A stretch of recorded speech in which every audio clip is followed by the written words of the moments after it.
Good morning. Yesterday was impressive. Look at the size of that bar and the face of that red bar down. Wide, whippy price action. Um, what else to explain it? Schizophrenic, crazy.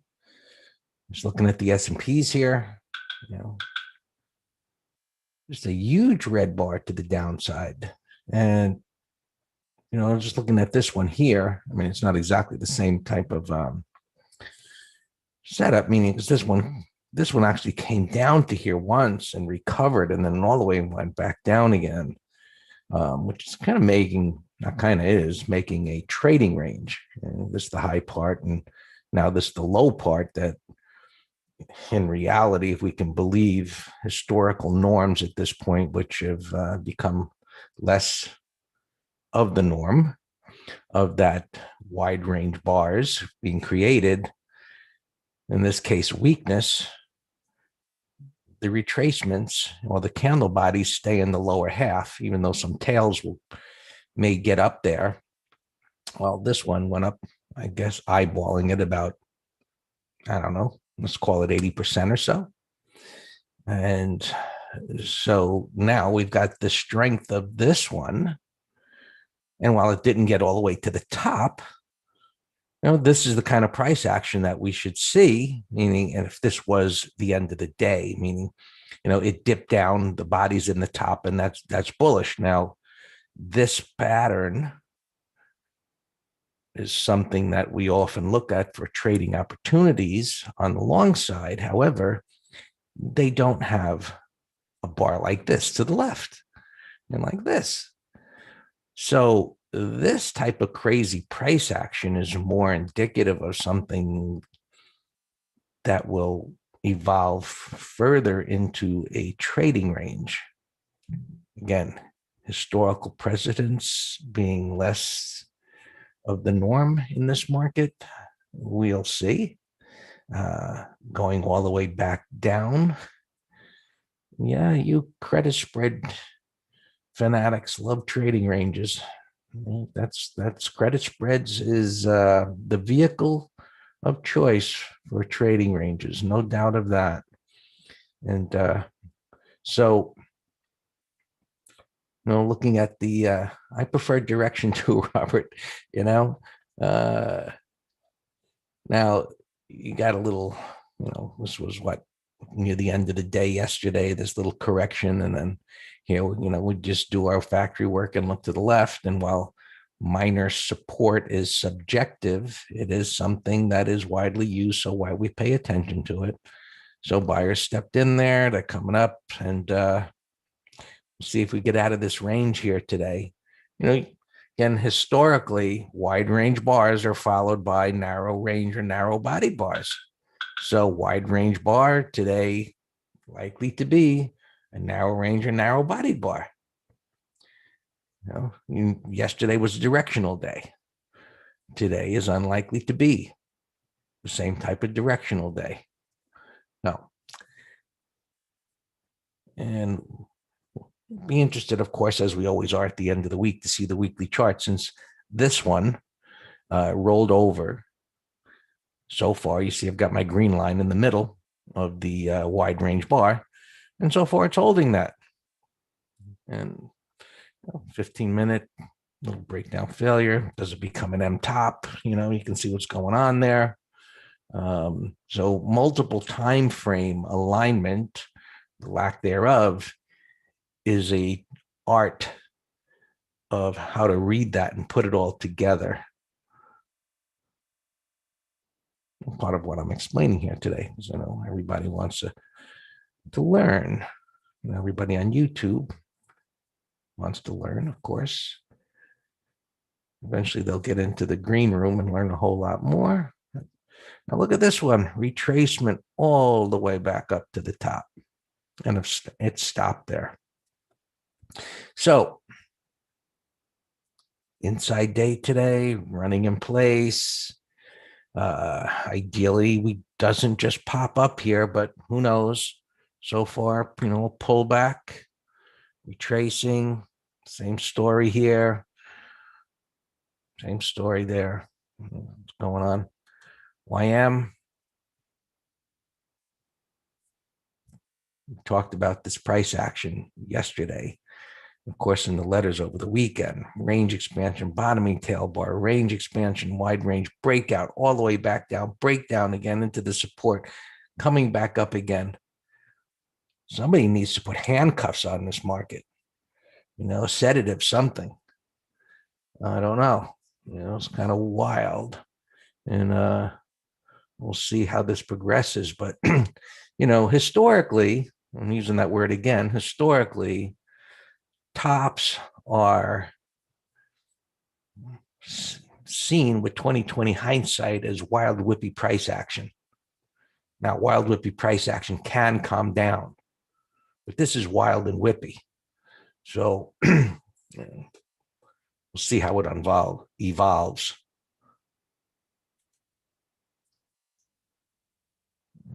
Another trading range in the Russell 2000. Held support. There's the resistance. As you know, we had gotten a sell signal from the internals, which I don't know if I looked at them at the end of the day yesterday. Maybe I did. Let's take a peek. I suppose yesterday's price action did little to nothing to help sentiment. Well, look at that. Look at that. This is a good sign, actually. So the breadth was excellent yesterday, which it should be on a rally day. If it was anemic, we'd certainly put it more in question. But look at how the put buying is increasing here. It's not at an extreme. I guess under the current market, it's a little extreme bearish, but you want to see this during a corrective market. And now the fact that the bets increased at the close, that's a good sign from the point of view that, let's look, this correction that's ongoing, it may or may not be over, but let's just say, today or tomorrow, it goes back down again and maybe comes down into this area with this put buying picking up. That's a good thing, because as this moving average of that put call ratio has stubbornly stayed up here. And if we get a further correction and this comes down, and the lower bands are not historically long-term bullish, but this market is different. And that's why these bands are useful, in that if this line comes down here to tag this band, market comes down, breadth comes a little lower, we will get a real buy signal with a pattern in an area of support that makes a whole lot of sense to be looking for intermediate term longs. And so then, of course, we'll go to individual stocks and ETFs to see what has shown relative strength, what's at support, and, the things that we do.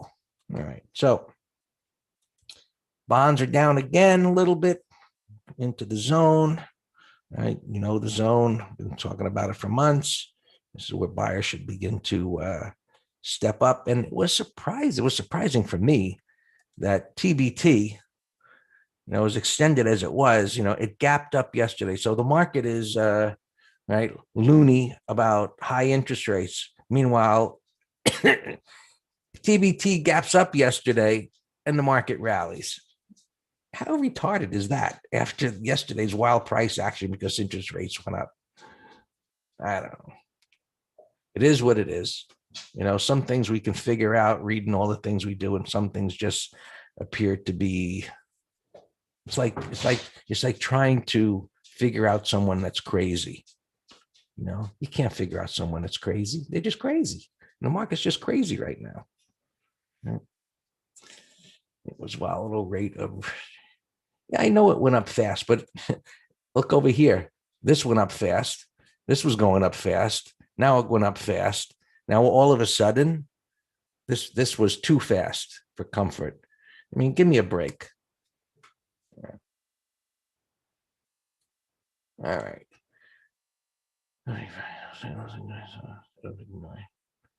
Selling SPX put spread below 3,800 around for tomorrow. 37.75. McGraw, I would, under historical, I'm quoting my words here, under historical market conditions, I would say that's a no-brainer for tomorrow. I mean, we don't know where today is going to be, but just considering this trading range, a put spread down here should be a no-brainer. Right? Okay, let's continue so Dan can continue.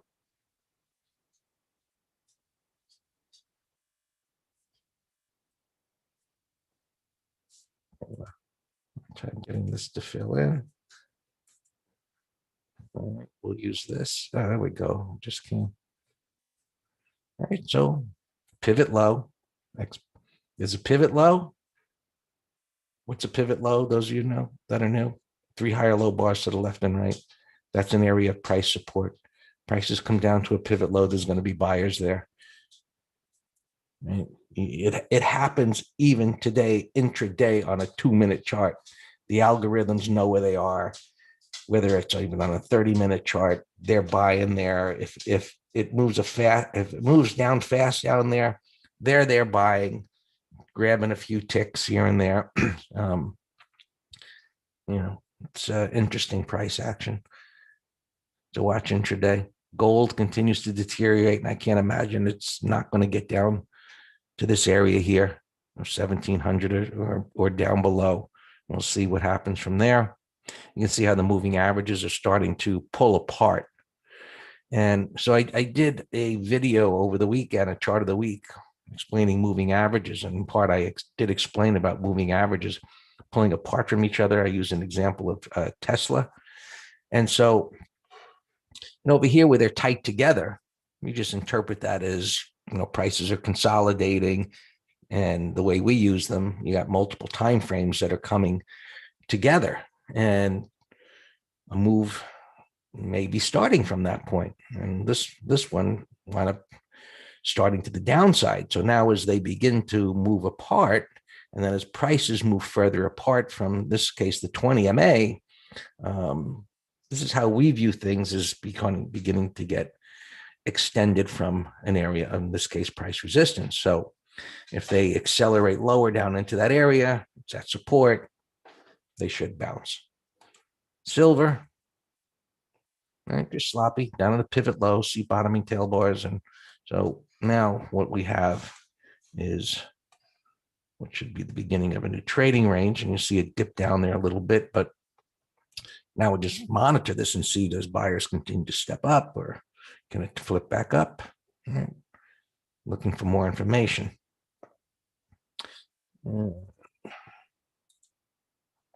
Here's the transports, right, coming up. It's not a pivot now, because we don't have 3 bars to the right, but it did stop. It did stop at that high, or thereabouts. I'm not looking at the individual ticks, but just eyeballing it. Looks like about the same. So trading range situation for right now. Buyers stepped up where they needed to and held this market together. And we'll see how this trading range evolves over the next week or so. Before I leave, let's take a look. Let's take a look at Bitcoin. Since everybody's interested, we got a little buy setup here, right in the area of support. So maybe we'll take a look at this and that other Bitwit, whatever it's called. I think Bitwit is better, Dan, than this thing. Anyway, all yours, Dan. Bitwit. I think that's what the symbol was, Bitwit.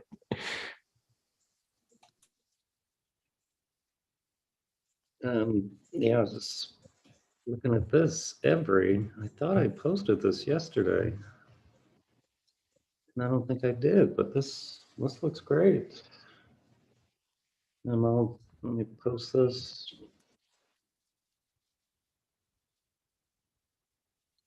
Maybe 5-minute high. Every looks great. All our opens are fine. I'm just looking for anything unusually gapping up or down. Otherwise, no alarms going off. Everything's fine. So every I like. This thing gapping up, doubling, more than doubling, so I don't know what's up with that. Zulu, there's a number of stocks making this turn. And so that one looks good. It's a deep retracement. We're in this APPS, similar one, stronger uptrend because, Greg just talked about moving averages. You can see the moving average alignment of this is stronger than Zulu, but we're just doing a trade on Zulu over the high. Gapping up a little bit, but no pattern, no price void. And Knox. Yeah, that's what I just looked at right there. No pattern. Jake, I don't know if beat is a symbol or, yeah, no. So, yeah, capitalization means symbol. So I think you were just saying something beat earnings or whatever. WTM didn't stop out yesterday. I don't remember that one. So you're on your own with that. Navi. Yeah, Navi looks fantastic. We entered this one yesterday. Well, you say gapping down, but Steve, I don't see any volume here pre-market unless you're looking at level one being offered down. Roku here, this one's much sloppier, but for a put spread, it looks fine. I don't like it as a directional with the gap down, but it looks like a short-term bottom. John Williams asking about Amazon looking weaker long-term.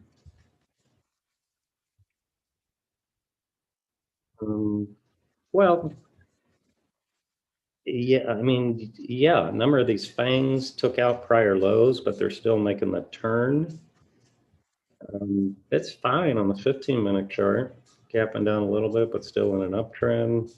I wouldn't short it here. It's a possible kind of M top on the monthly, as is Apple too. Apple's an M top, but that doesn't mean you can't trade little bounces on the daily and weekly. FGen, 38 bucks. That's a nasty gap, but too big. SE making the turn. See, another example where we have multiple bars making the turn. Gapping up to 269 though. The gap's too big for me. Tomorrow we have MT live on Q's ripping a new high here pre-market. Tomorrow MT live we're doing trading stocks under $10. Poised for big moves, but I think we need to do one coming up here soon on this turn that I always talk about. This one gapping up here, 11 and change. I don't know, come back to it. Switch. Again, this is a beautiful turn, TURN, on support in the 50. Earnings and, earnings have destroyed the pattern. Now it's gapping under this, way the heck down here. So I got zero interest in that now. Alpha India, ugly gap. Ugly gap. I don't know what to do with it. We'll come back to it. But yeah, oh, Alpha India. Yeah, I remember the day that came public. Alpha India. Look at this rip after two little red days. I think it was around the same time as snow. Yeah, pretty darn close. See, snow made new lows. Hey, Chris Spoonar, your drop down, please.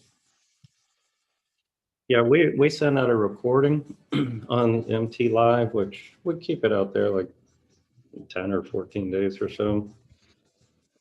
We don't leave them out there forever. But you can also check out our mini series, and I'm not sure if it is there on the turn, but stay tuned. Chris, we'll do another one soon. Here we go again. This was the turn.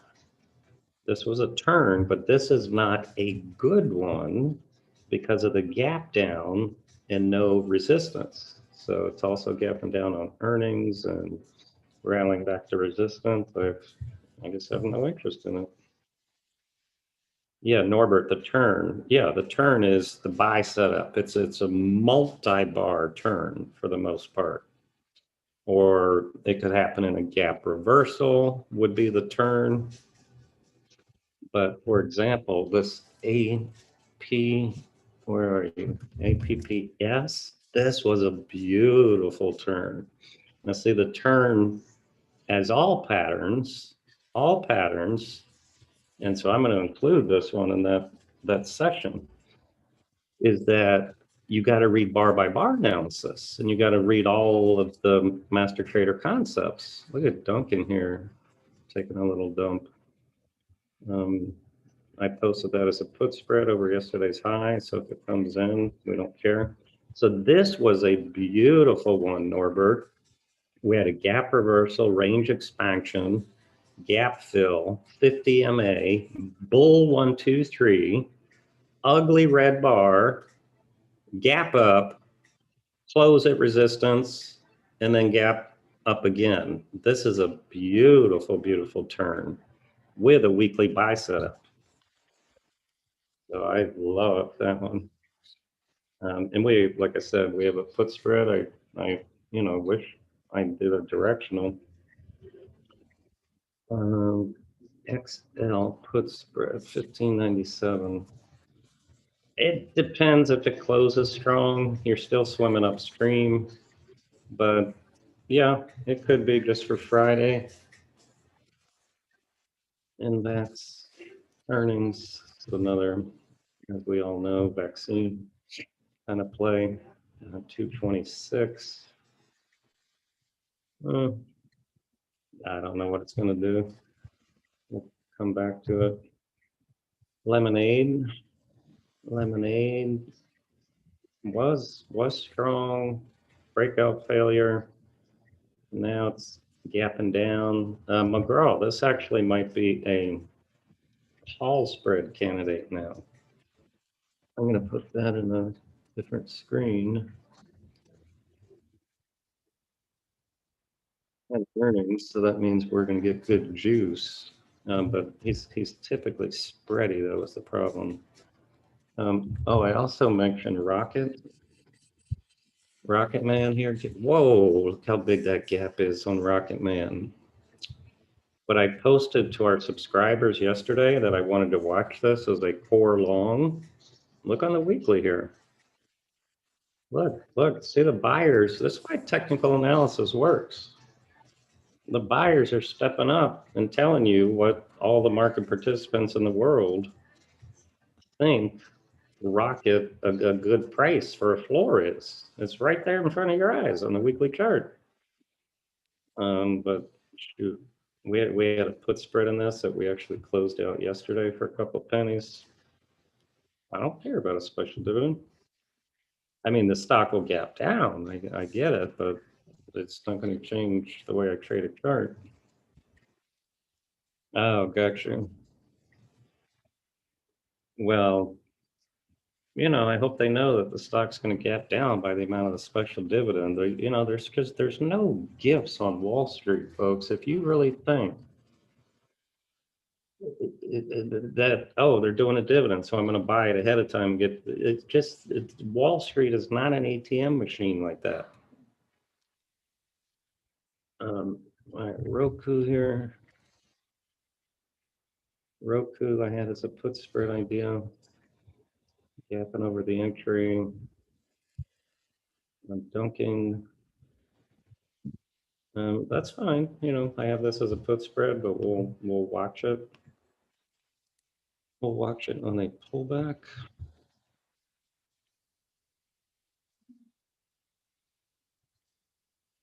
Cygnus.